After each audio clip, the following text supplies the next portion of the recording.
Hello students, ये आपकी प्रश्नावली 3.3 में क्या कुछ नया पढ़ने जा रहे हैं। आव्यूह का परिवर्त, ट्रांसपोज ऑफ मैट्रिक्स, ये क्या होता है? अब जरा ये भी देखें। ट्रांसपोज ऑफ मैट्रिक्स मतलब उसका परिवर्त। तो ये है, इसमें यदि हम उसकी पंक्ति को स्तंभ में बदल दें या स्तंभ को पंक्ति में बदल दें तो वही उसका ट्रांसपोज हो जाएगा। कैसे? या लिख लें एक बार। यदि किसी आव्यूह के पंक्ति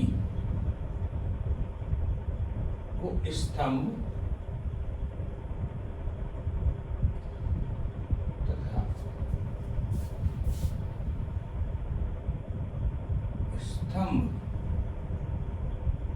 को पंक्ति में बदल दे तो वही आव्यूह का परिवर्त होता है। ट्रांसपोज होता है। परिवर्त मतलब परिवर्तन से वर्ड आया है। आव्यूह का परिवर्त होता है। तो कैसे? जैसे अपन एक एग्जांपल ले छोटा सा। मान लो अपन ने कोई एक ए मैट्रिक्स ले रहे हैं ए, और इसमें कुछ संख्या लिखी हुई -1 2 3 5 6 4 और 7 9 2 ऐसे कुछ लिखा। अब किसी ने बोला भैया इसका परिवर्त बताओ, ए ट्रांसपोज, तो इसको ए की पावर टी ऐसे लिखते हैं या फिर ए डैश, दोनों ही तरीके सही है। या ए की पावर टी लिख सकते हो। ट्रांसपोज ऑफ ए, इसका मतलब होता है ट्रांसपोज ऑफ ए मतलब ए का परिवर्त, या फिर ए डैश ऐसे करके इससे रिप्रेजेंट करते हैं। और होता क्या है, इसकी जो ये पंक्ति है इसको स्तंभ में बदल दो। 5 ये पंक्ति स्तंभ में बदल जाएगी। 6 और 7 9 2 और बात बस इसी को इसका परिवर्त कहा जाता है। और कुछ भी इसमें ऐसा नया नहीं है कि भाई कुछ हम इसमें नया कर सकें। ठीक है, कोई भी है आव्यूह, उसको यदि ऐसे इसकी पंक्ति स्तंभ में बदल दी या स्तंभ को पंक्ति बदल दिया, ये स्तंभ था ये पंक्ति बदल दिया। हम एक बार ये देखे थे, ये स्तंभ था 2 6 ये 2 6 पंक्ति बन गई। तो या तो अपन ऐसे समझे भाई स्तंभ को पंक्ति बदल दिया या पंक्ति को स्तंभ में बदल दिया। तो ऐसी इस कंडीशन को क्या बोलते हैं? इसका परिवर्तन बोलते हैं। तो इसके कुछ गुणधर्म है जो मुख्य रूप से वो काम आते हैं। तो परिवर्त के गुणधर्म,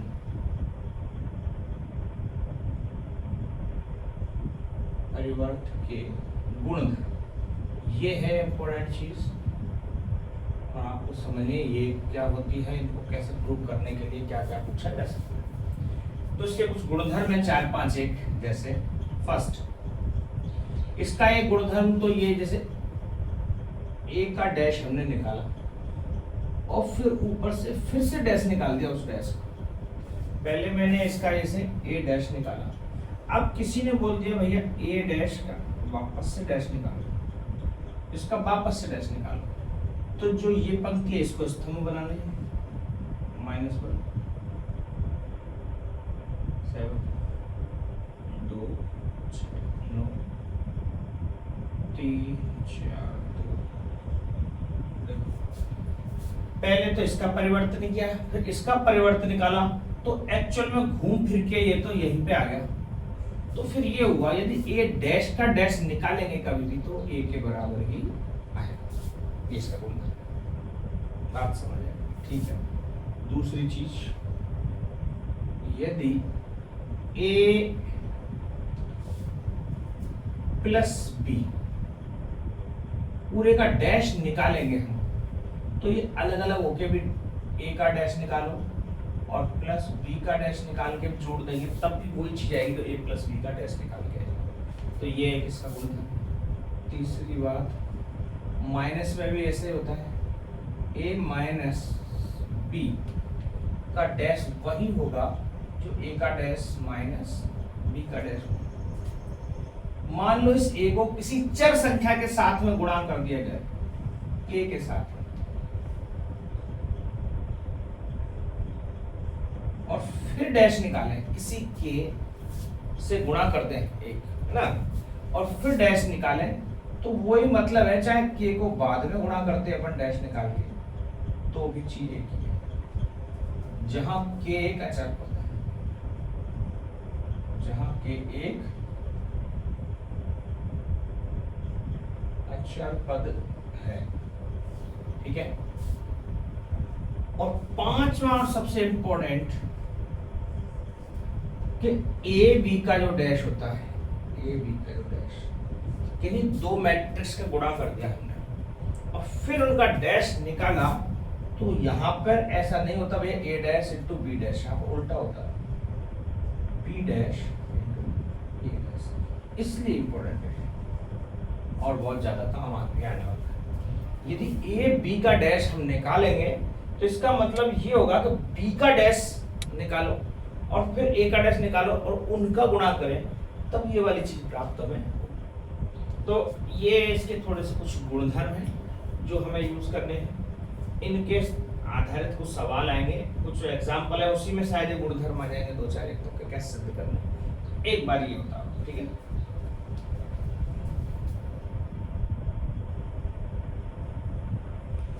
ये एग्जाम्पल नंबर 20 देखें।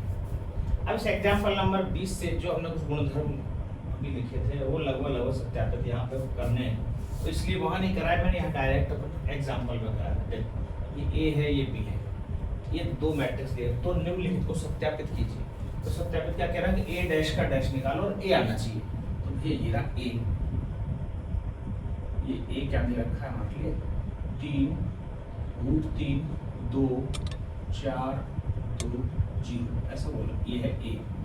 अब हमें इसका ए डैश निकालना, ए डैश, तो ए डैश का मतलब है कि जो इसकी पंक्ति है इसको स्तंभ में बदल दो, 3 √3 2 4 2 0, ये तो है ए डैश। अब बोला ए डैश का भी डैश निकालो भैया, ए डैश, अब इसका भी डैश निकालो, तो जो इसकी पंक्ति है वापस से स्तंभ में बदल दो, 3 4 √3 2 √3 2 2 0। अब जैसे इसका परिवर्तन किया वापस से ए ही प्राप्त हो गया, जो कि बराबर क्या है ए, तो हमें ये ही सत्यापित करना था। तो ए डैश का डैश निकालेंगे तो ए आ रहा है, तो ये डायरेक्ट अपनी चीज समझ आ रही है। इसको देखें ए प्लस बी का डैश, ए प्लस बी का डैश, तो यहाँ इसको यहाँ लिख लें थोड़ा सा, ए प्लस बी का डैश बराबर होता है ए डैश प्लस बी डैश। तो ए प्लस बी, इसका मतलब मुझे पहले तो ऐड करने हैं फिर डैश निकालना, तो पहले तो ए प्लस बी निकालेंगे, ए प्लस बी, ये ए रहा ये बी रहा, दोनों को ऐड कर दो, यहीं पे ऐड कर रहा हूँ डायरेक्ट ही, है ना, आपको अलग अलग से करने हैं। 3 और 2 5 माइनस √3 और -1 √3 -1, 2 और 2 4 4 और 1 5 2 और 2 4 0 और 4, ऐसा कुछ होता है ए प्लस बी, ठीक है। अब हमें ए प्लस बी का डैश निकालना है, ए प्लस बी का डैश, तो जो इसकी रो है, ये पंक्ति है, इसको स्तंभ में बदल देते हैं, 5 √3 -1 4 5 4 4, ये बन गया सब ए प्लस बी का डैश। तो ये ऐसा कह रहा है भैया ए डैश और बी डैश को प्लस करेंगे तो यही चीज आ जाएगी। तो पहले ए डैश निकालें, अब यहाँ दूसरी करेंगे ए डैश, मतलब ए का ट्रांसपोज आप ये भी निकाला, ये रहा ए डैश 3 4 सीधा साथ देगा 3 4 रूट 3 2 2, ये तो हुआ ए डैश, बी डैश भी निकाल लो, बी डैश है 2 माइनस 1 2 और 1 2 4, मतलब इसकी पंक्ति को स्तंभ में बदल दिया, इसकी पंक्ति को स्तंभ में बदल दिया। ठीक है, बात समझ है। अब हमें निकालना है ए डैश प्लस बी डैश, ए डैश प्लस बी डैश, तो इसको निकालेंगे तो देखो यहाँ ऐड कर दो 3 और 2 5 4 और 1 5 रूट 3 माइनस 2 और 2 4 2 और 2 4 4 और 0 4, ऐसा कुछ आएगा जो कि देखोगे तो ये डैश और ये डैश दोनों बराबर आ रहे हैं ना, ये चीज दोनों, इसका मतलब अतः कह सकते हैं ए प्लस बी का डैश बराबर होता है ए डैश प्लस बी डैश, क्योंकि ये देखो ये बराबर, ये दोनों के बराबर। अब जरा एक थर्ड पार्ट और देख लेते हैं इसका, के बी का डैश, कोई के है और बी के डैश में गुणा हो रखा है, ठीक है, तो इसका मतलब दोनों जगह यहाँ बी डैश है, यहाँ बी डैश है, तो बी डैश तो निकालना ही पड़ेगा, बी डैश बराबर, तो बी डैश तो कैसे निकलेगा, इसकी जो पंक्ति है पूरे को स्तंभ में 2 माइनस 1 2 1 2 और 4, ये बता दें के का गुणा करना है इसमें, देखो इस बी डैश में किसका गुणा करना है, के का,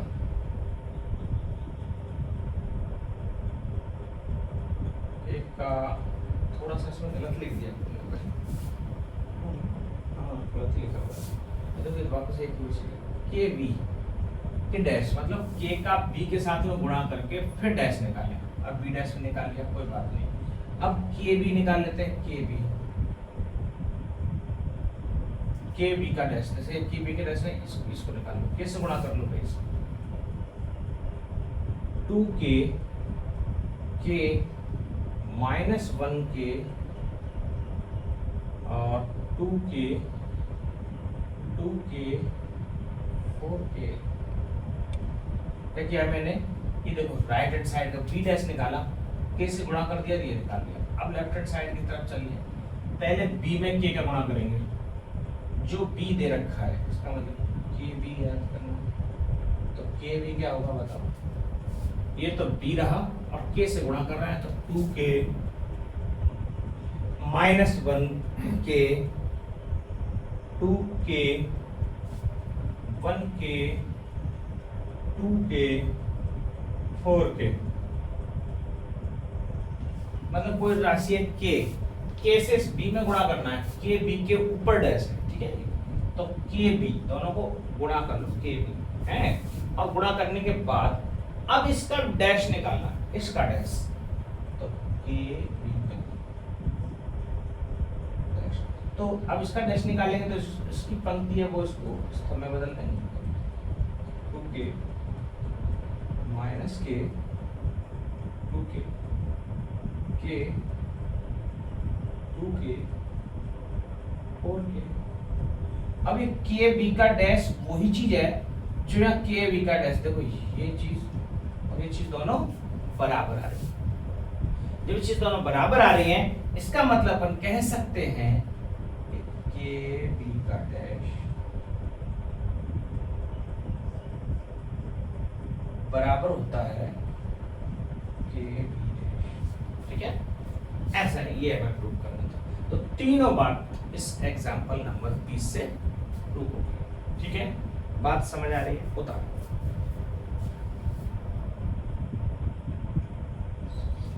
ये 21वां एग्जांपल या फिर से एक और गुणधर्म सिद्ध करवा रहा है, ठीक है, तो ए बी दे रखा है, सत्यापित कीजिए ए बी का डैश, तो पहले ए बी निकालना पड़ेगा, तो ए बी निकालें,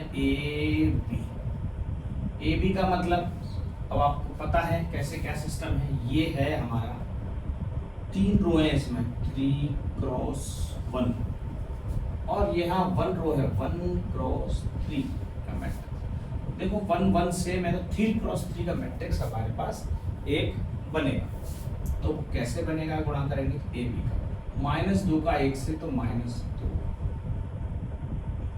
-2 का 3 से तो -6, -2 का 6 से, 6 दूनी 12, प्लस 4 का 1 से 4, 4 तिया 12, 4 छिक्की 24, 5 एकन 5, 5 तिया 15, 5 छिक्की 30। ये ए भी आ गया गुणा करने पर। जब ये ए भी आ गया, हमें इसका डैश निकालना, डैश। इसका डैश निकालने का मतलब जो इसकी पंक्ति है उसको स्तंभ में बदल दो। -2, -6 और 12, 4 12 -24, 5 15 -30। ए बी का डैश हमें निकालना, बी डैश और ए डैश। तो ए डैश और बी डैश निकाल के देखो, पहले बी डैश निकाल लेते हैं। बी डैश क्या आया है, बी डैश मतलब ये इसकी जो पंक्ति है इसको एक स्तंभ में बदल दें। 1 3 -6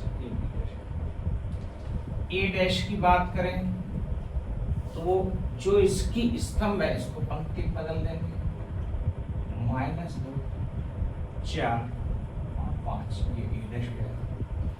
दोनों का मल्टीप्लाई करना है, बी डैश इंटू ए डैश, इन दोनों का मल्टीप्लाई करते हैं, बी डैश बराबर, यहाँ डायरेक्ट ही कर दूं मैं तो सीधा सा ऐसा, 1 का -2 से -2, 1 का 4 से 4, 1 का 5 से 5, 3 का -6, 3 चौके 12, 3 पंजे 15, -6 का 6 दूनी 12, -6 24, 56 -30, ऐसा कुछ आ रहा है। इसको देखोगे तो ये चीज और ये चीज दोनों सेम आ रही है। तो ये सेम आ रही है, तो यहाँ से हम कह सकते हैं कि ए बी का जो डैश है वो हमेशा बी डैश और ए डैश के गुणनफल के बराबर होता है। ठीक है, बात समझ में आई। ये हमने ये प्रॉपर्टी भी, एक गुणधर्म इसका ये भी सिद्ध कर दिया। 3-4 प्रॉपर्टियां थी जिसमें से लगभग सारे हमने यहीं पे प्रूव कर ली। अब एक चीज और है इसमें, वो और सीख लेते हैं, सममित एवं विषम सममित आव्यूह क्या होते हैं, वो चीज और देखते हैं। एक उदाहरण, एक चीज और पढ़ते हैं इसमें, सममित एवं विषम सममित आव्यूह, सिमेट्रिक। ठीक है, ये सिमेट्रिक आव्यूह सममित क्या चीज है, अगर देखें कोई वर्ग आव्यूह, अब यहाँ पे एक वर्ड नाम ले ले अपन, वर्ग आव्यूह, केवल ये चीज एक वर्ग आव्यूह पर ही लागू है, हर किसी पर लागू नहीं है।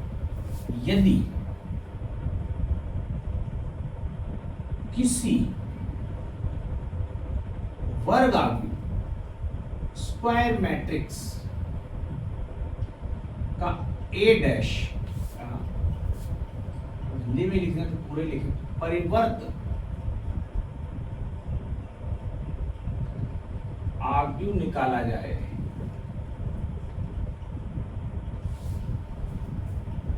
और वो स्वयं के ही बराबर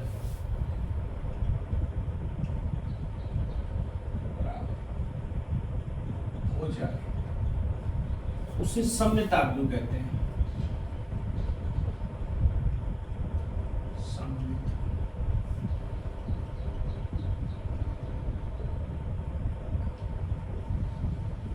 ये क्या मतलब हुआ भाई इसका?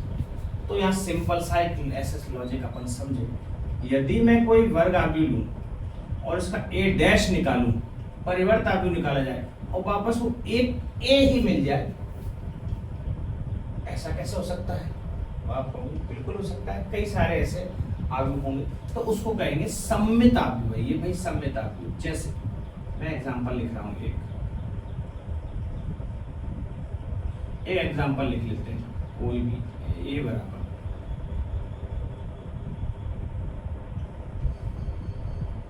2 -5 7 है ना, और -5 3 √2, और यहाँ पर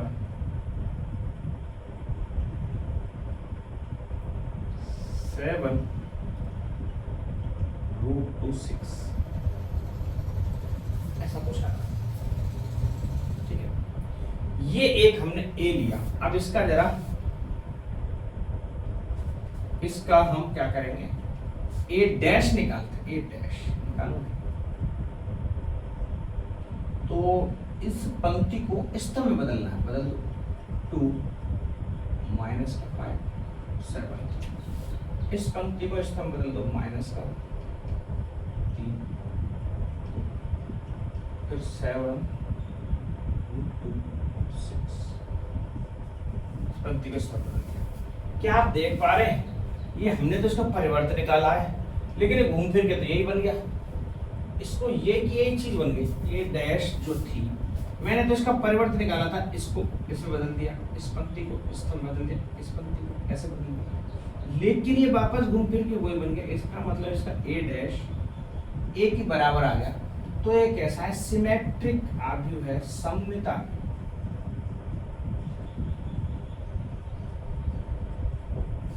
ठीक है, सममित आव्यूह, बात समझ आ गई। तो विषम सममित कैसा हुआ, सेम ऐसा जुगाड़। अब इसमें जहां ए डैश निकाले और -a के बराबर आ जाए, विषम सममित। तो विषम सममित के लिए क्या लिखेंगे, विषम सममित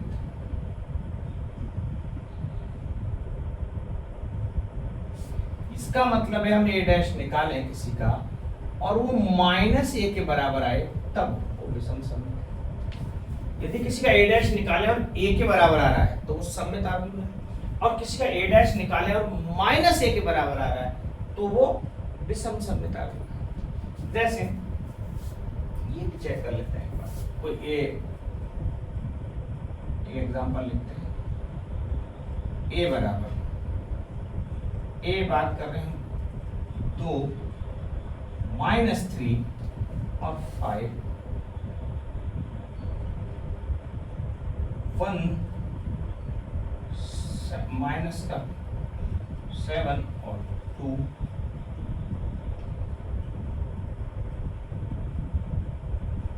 -7।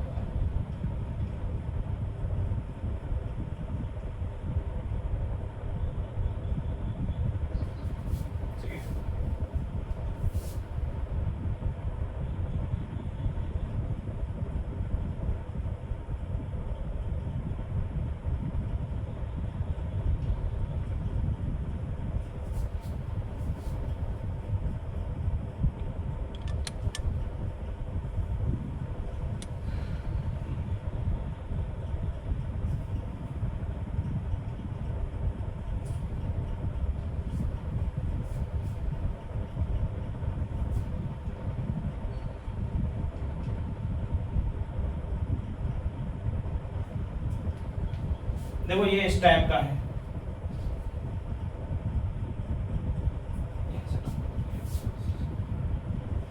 ऐसा ऐसा बना। ठीक है, अब जरा इसका ए डैश निकालें एक बार। ए डैश निकालें मतलब इसको परिवर्तित कर दें, तो 2 -3 5,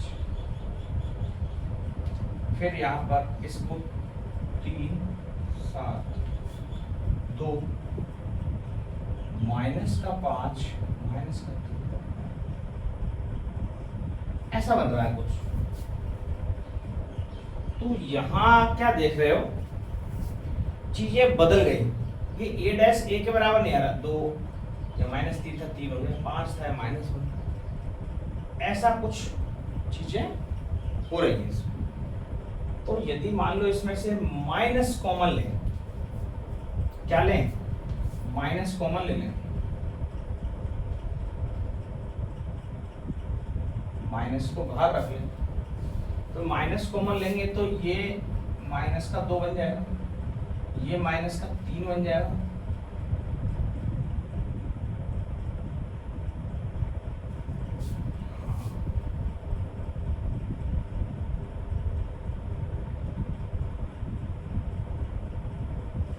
माइनस कॉमन लेंगे तो ऐसा ही बनेगा कुछ ये तो। हाँ, तो फिर ये तीनों की संख्या माइनस में, ये प्लस में नहीं हो सकती, ये तीनों की संख्या माइनस होगी।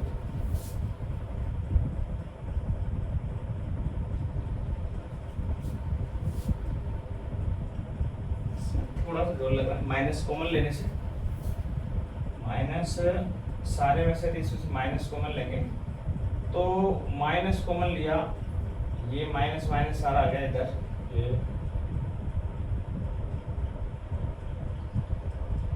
इधर माइनस हो जाएगा, प्लस प्लस प्लस कुछ बचेगा क्या, ऐसा कुछ बन रहा है,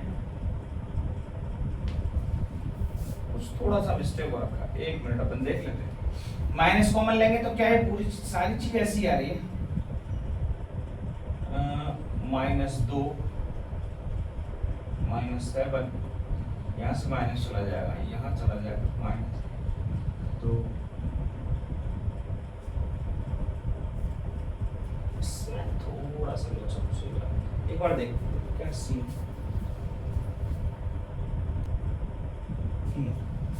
हाँ ये सही है, डायगोनल के तो किसी भी को यदि हम माइनस प्लस लेंगे गड़बड़ होगी इसमें, तो एक ही तरीका बचता है यहाँ से इनको सही करने का सिस्टम, यहाँ से 0 0 रख दो, झंझट खत्म हो जाएगा, तभी तो गड़बड़ हो रही थी।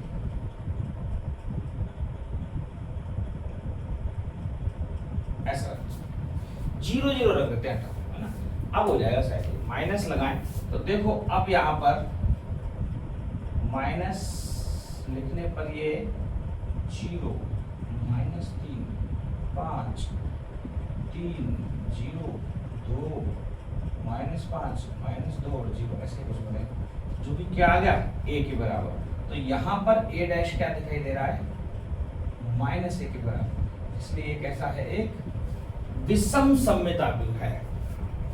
तो इसमें क्या गड़बड़ी हुई कि इसमें जो डायगोनल के जो एलिमेंट्स है वो 0 0 लेने पड़ेंगे ठीक से, क्योंकि यदि वो संख्या लेंगे तो वो संभव ही नहीं है, क्योंकि वापस से वो माइनस में, क्योंकि सब जगह वो चीज आएगी, ये बदल सकती है। तो यहाँ -a के लिए विषम सममित आव्यूह के लिए, यदि कोई विषम सममित आव्यूह, इसका मतलब उसके डायगोनल के सारे एलिमेंट्स का 0 0 होना बहुत ही जरूरी है, तब हो पाएगा। a डैश इसमें ऐसा जरूरी नहीं है, मतलब जबकि इसमें ऐसा ही जरूरी है, क्योंकि माइनस तभी बाहर आ पाए। ठीक है, इस सममित और विषम सममित पढ़े। अब देखते हैं इसमें कुछ थ्योरम दे रखी है, क्या है वो, 2 थ्योरम दे रखे हैं, वो थ्योरम एक बार प्रूव कर लेते हैं। एक बार ये प्रमेय देखो, बहुत ही अच्छी इंपॉर्टेंट में है कि वास्तविक अवयव वाले किसी वर्ग आव्यूह, मतलब एक वर्ग आव्यूह जो वास्तविक अवयव है, रियल नंबर है उसमें, उस a के लिए a प्लस a डैश, यदि वो a और उसका डैश निकालें वो, तो दोनों को ऐड कर दें तो वो एक सममित आव्यूह बनेगा डेफिनेटली, तथा यदि उसमें से a में से a डैश को घटा दें तो वो एक विषम सममित आव्यूह बनेगा, ये कंफर्म बात, ऐसा बोला।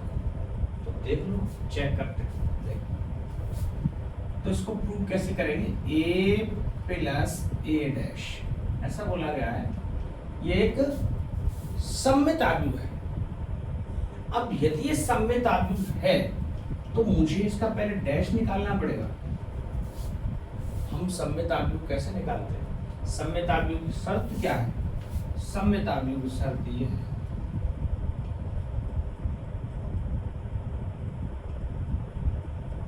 सममित आव्यूह तब होता है भैया a डैश यदि वो a के बराबर है। उसका मतलब ये है यदि a डैश a के बराबर आ रहा है तो वो सममित है। तो इसका मतलब a प्लस a डैश एक सममित आव्यूह, तो मतलब a प्लस a डैश का डैश निकालना है मुझे, और ये a प्लस a डैश के बराबर आ जाए,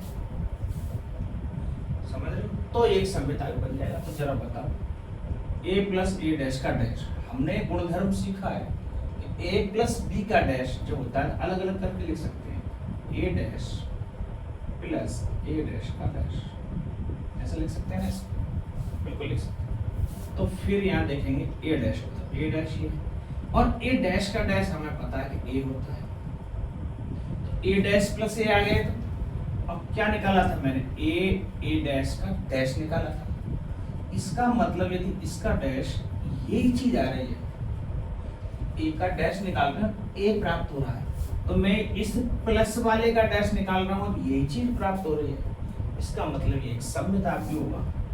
तो यहां देख लें, चूंकि ए प्लस ए डैश का जो डैश है वो ए प्लस ए डैश के बराबर आ रहा है, देख लिया हमने, ये इसके बराबर, अतः एक सम्मिता भी होगा।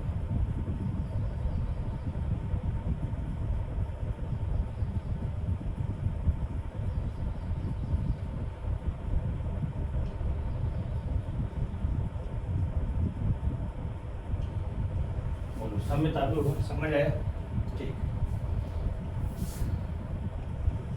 अब जरा देखें, ये कह रहा a माइनस ए डैश एक विषम सम्मित होगा, तो विषम सम्मित के लिए क्या शर्त है?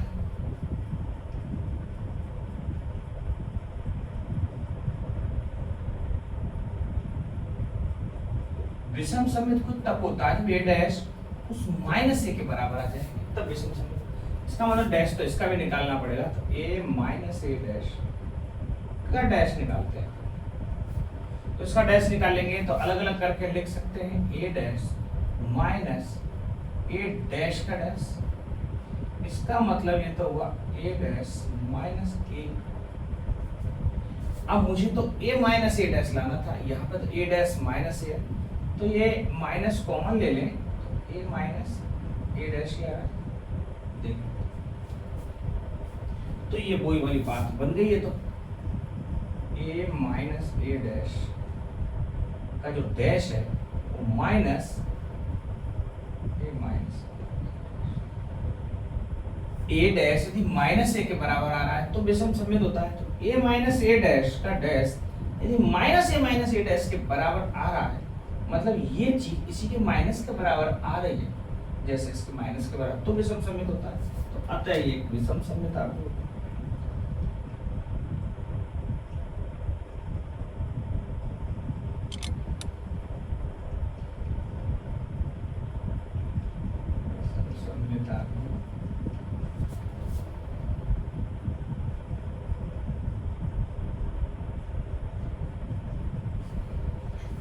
इसमें कुछ सवाल भी आ जाएंगे ऐसे, तो वहां ये चीज प्रूव भी हो जाएगी कि कैसे होगा, है ना। पर किसी सवाल करके देखेंगे पता चल जाएगा, वहां भी प्रूव कर दिए। प्रेफरेंस नंबर आपकी एक बढ़िया है। एक थ्योरम और है, वो भी देख लेते हैं, बता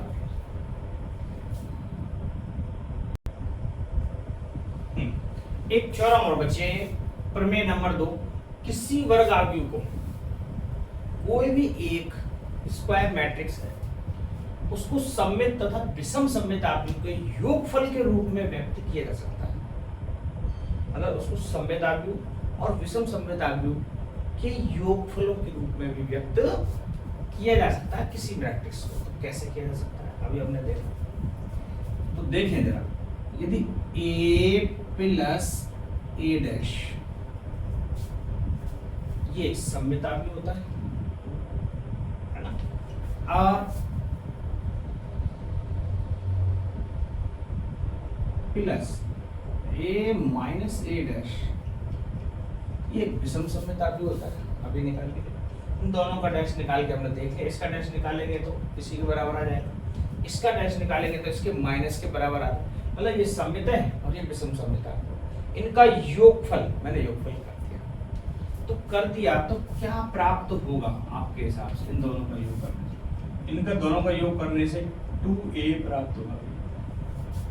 ये डैश कट जाएगा, ये प्लस 1 2 तक 2 प्राप्त। मुझे तो क्या कह रहा है, किसी वर्ग आव्यूह को, तो वर्ग आव्यूह लिया कौन सा है हमने, a। इस वर्ग आव्यूह को इसके रूप में व्यक्त करना है, तो 2a व्यक्त हो रहा है, तो a बराबर 2 को इधर ले जाएं, 1/2 a प्लस a डैश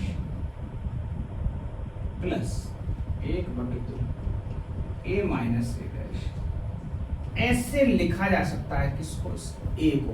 ए कौन है, वर्ग अवयव ए। ये कोई वर्ग अवयव ए, इसको एक सममिताव्यूह और विषम सममिताव्यूह के योगफल के रूप में, ये विषम सममिताव्यूह पूरा, ये सममिताव्यूह दोनों का टोटल योगफल के रूप में व्यक्त किया जा सकता है। ये हमने व्यक्त कर दिया, ऐसे व्यक्त होता है। ये क्या मीनिंग है इसका, कैसे है, जैसे इसका एक उदाहरण दे रखा है, एग्जाम्पल आपका 22, वो और कर लेते हैं और फिर बाकी के आपके 3.3 की एक्सरसाइज बचेगी। लगभग सरल है, आप खुद ही कर सकते हो, फिर मैं नेक्स्ट क्लास में सारी फिर एक्सरसाइज बताएंगे, ठीक है। एक एग्जाम्पल और बचा है, अपन उसको देखें। एग्जाम्पल नंबर 22 उतार रही है।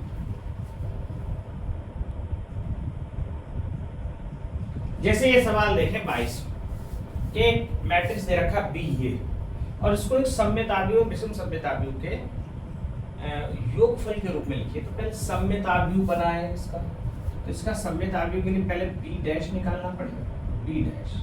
तो बी डैश निकालेंगे, इसकी पंक्ति को स्तंभ में बदल दो, 2 -2 -4 -1 3 4 1 -2 -3, ये बी डैश हो गया।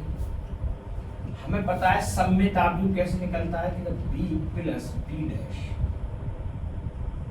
करते हैं तो ये एक सममिताव्यूह बन के आता है ना। तो बी प्लस बी डैश कर देते हैं, तो इसका मतलब इन दोनों को जोड़ना है।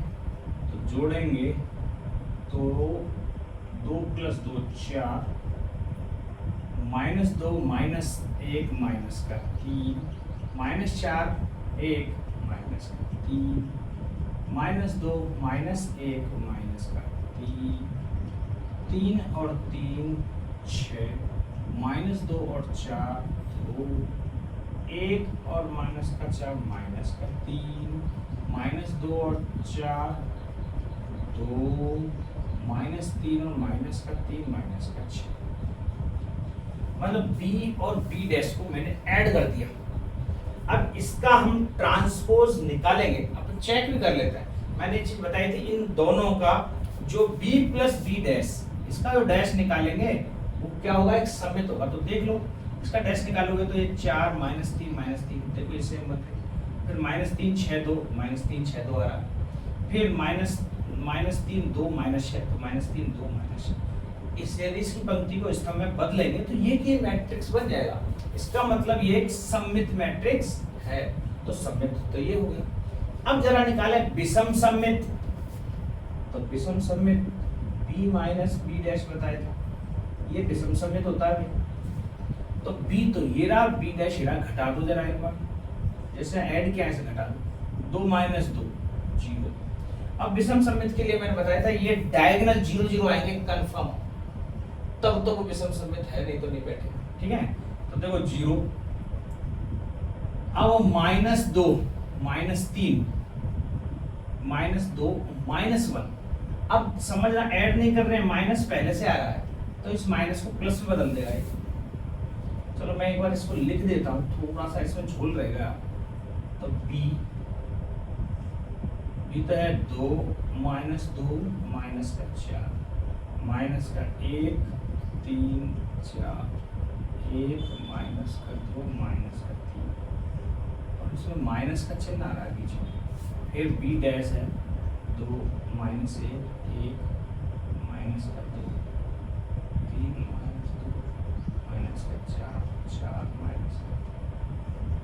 अब जब इसको माइनस करके देखें तो 2 -2 -2 -1 +1 हो गया, माइनस का 1 -4 -1 माइनस का 5 -1 माइनस प्लस हो जाएगा, 1 बचेगा, 3 माइनस का 3 0 4 माइनस प्लस 2 6 1 -4 माइनस प्लस हो गया 5 माइनस का 2 माइनस का 4 माइनस का 6 -3 माइनस प्लस हो गया 0 आ जाएगा। ठीक है, ये b माइनस बी डैश, ये इसका अपन निकालेंगे डैश, तो ये क्या बनेगा, विषम सममित बनेगा। तो ये तो सम्मित है, ये विषम सम्मित है। इनके योगफल के रूप में लिखना था अपन को, तो योगफल मैंने क्या बताया, b बराबर, वहाँ a था या b है, b बराबर 1/2 b प्लस b डैश, यही तो फॉर्मूला लिखा, प्लस 1/2 b माइनस, यदि इन दोनों को जोड़ दें तो ये b बन जाएगा, और इसके योगफल के रूप में लिखना है तो b प्लस b डैश तो ये रहा, b माइनस b डैश ये रहा, और आगे 1/2 है तो कर दो भैया 1/2 b प्लस b डैश, ये निकाला था हमने, इसको लिखो इसका 4 माइनस 3 माइनस 3 6 2 माइनस 3 2 माइनस का 6 प्लस यहाँ 1/2 और b माइनस b डैश निकाल के ये आया 0 माइनस का 1 माइनस का 5 1 0 6 5 माइनस का 6 0, ठीक है, बराबर 1/2 से दोनों में गुणा कर दो, कैसे करेंगे, 2 से भाग देना, लगभग 4 में 2 का भाग चले तो माइनस का 3/2 आएगा, फिर माइनस का 3/2 यहाँ पे आएगा, फिर माइनस का 3/2 यहाँ पे आएगा, फिर 6/2 3 आएगा, 2/2 1 आएगा, फिर माइनस का 3/2 यहाँ आएगा, फिर 2/2 1 आएगा, माइनस का 3 आएगा, ये बन रहा है प्लस 2 से यहाँ भाग लगाएंगे 0 माइनस का 1/2 माइनस का 5/2 फिर 1/2 फिर 0 3 फिर 5/2 फिर माइनस का 3 फिर 0। अब इसको ऐसा बोला था सम्मित तथा विषम सम्मित, आप इनको योगफल के रूप में लिखिए, यदि इनको ऐड कर दिया तो वापस b बन जाएगा, हमें ऐड नहीं करना है, योगफल के रूप में लिखना है, तो ये प्लस ये योगफल हो गया बराबर b, बात समझ आई, ये है वहाँ, तो ये फॉर्मूला था जो हमें इम्पोर्टेंट फॉर्मूला है, तो योगफल के रूप में कैसे लिखते हैं, ऐसे लिखते हैं, तो इसको लिख दिया। ये आपका एग्जाम्पल नंबर 22, बाकी चैप्टर के जो एक्सरसाइज के 3.3 के सवाल लगभग इसी जैसे आप स्वयं कर लोगे सारा, फिर भी अपन नेक्स्ट क्लास में वही करेंगे। आज के लिए इतना ही काफी है, धन्यवाद।